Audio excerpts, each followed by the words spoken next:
Welcome back. He was dubbed the Quiet Beatle, but a new documentary about the life of George Harrison reveals a different side to him. The film traces the singer's early days in Liverpool. It includes previously unseen letters, home videos and interviews as well with friends who knew him best. Well, it was made with the support of his widow, Olivia, who gives a moving account of her life with George. Good morning to you, Morning. Olivia. We'll speak to you more in a moment. First, here is Paul McCartney recalling the day that he invited George to join the band. We needed a good guitar player.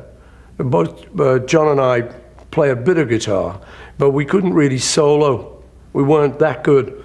And I said, I know this guy. He's a bit young, but he's good. John said, well, let's meet him. Let's come on. So I said to George, you want to go meet these guys I'm in a group with, So yeah. So he brought his guitar, and we were on the top deck of a double-decker bus in Liverpool, around where John lived, a place called Wilton. And nobody was on the bus late at night. And John said, well, go on, and let's see you play, to George. I said, go on, get your guitar out. So George unpacked his guitar, got it out, and he played this thing called Raunchy, which is...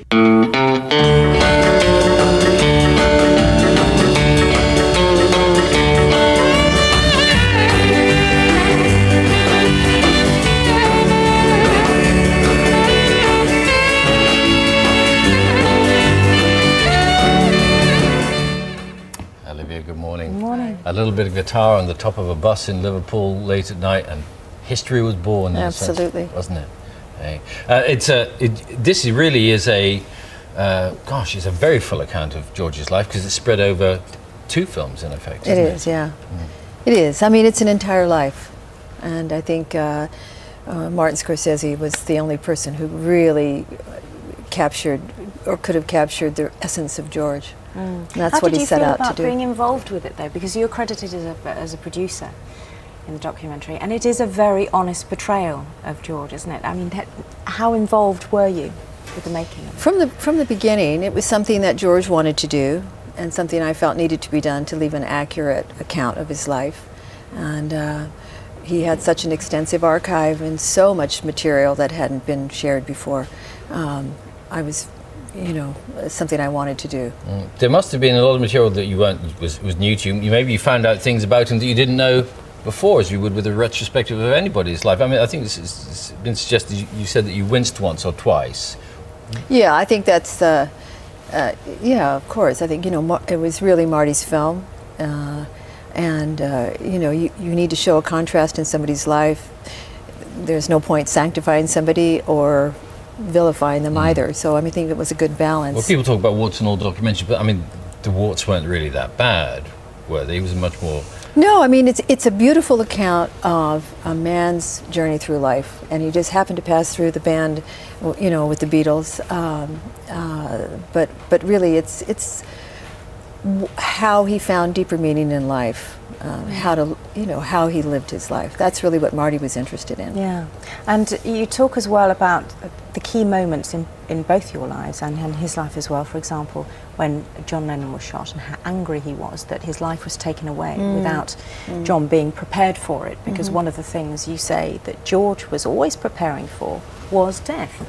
The inevitability of death. Yeah, I mean, it wasn't an obsession, but I think because he was, when you're very present and alive, then you're also very aware of your mortality, and I think John's death really brought that home to all of us. But George was deeply spiritual, and what surprised me really, and they shouldn't have, was that one of the opening clips of the film is his 2 brothers talking about the early days. You look at them, and you look at clearly the lives that they've had on Merseyside, and then you look at George's life. You think, how did that happen? How did that boy come from the streets of Liverpool and become not just an amazing musician, but also something much more than that? Yeah. Well, I mean, that was just who knew, and I think that's happened to other people too. Probably Michael Caine, for instance. It's really how a person moves through that life and how they, what they believe and how they survive all that attention. Yeah, and everybody who is in the film looks back with so much affection and talks about how George was such a big influence on their life. Sir Jackie Stewart, talking about, and he said he wasn't even, he didn't count himself as a really close friend of George, but he really felt so upset when he'd heard he'd died, and he was grieving more than he would for a member of his own family. Yeah, I think Jackie's very modest because he really was a dear friend of George's, and George really cared about him a lot. And Eric Clapton as well. We've got a clip of Eric Clapton talking about why he and George got on so well. Let's have a look.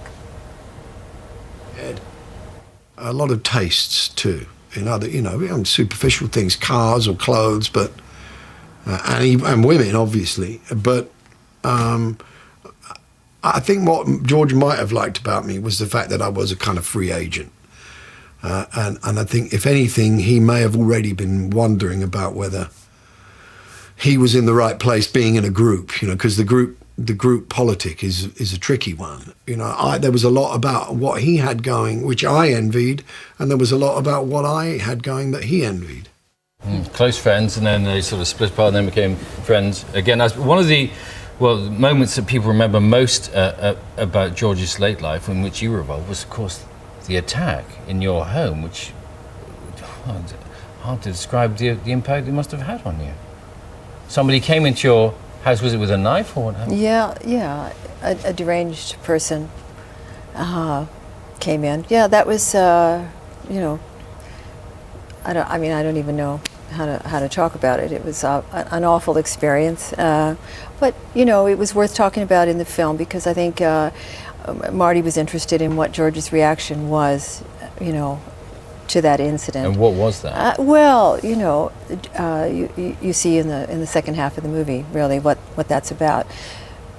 Just that he was prepared actually to die. Yeah. If it was to happen, he thought it was going to happen. And he wanted it to happen in the way he wanted it to happen, or he wanted to leave in the way, in a way that he wanted to.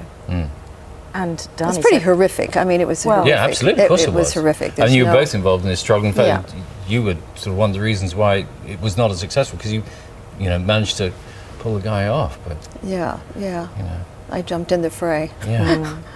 But there are some difficult points in the documentary. But there's this marvelous bit where you talk about when you and George went off together towards the end of his life and had time where you talked to one another about whether you were a good wife and whether he was a good husband, and really found sort of peace and solace from the last moments you spent together. Yeah, I mean, it's not everyone who can look back on their lives and really sort of decant the 30 years and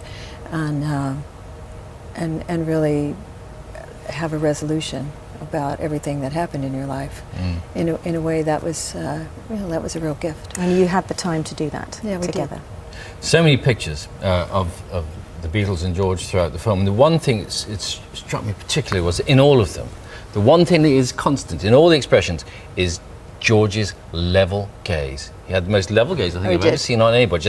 It's those dark eyes, they look right at you and through you.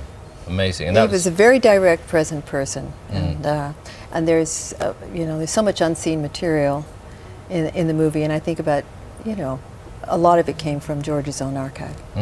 It's wonderful. Thank you. It really is. Thank you very much for coming to talk to us.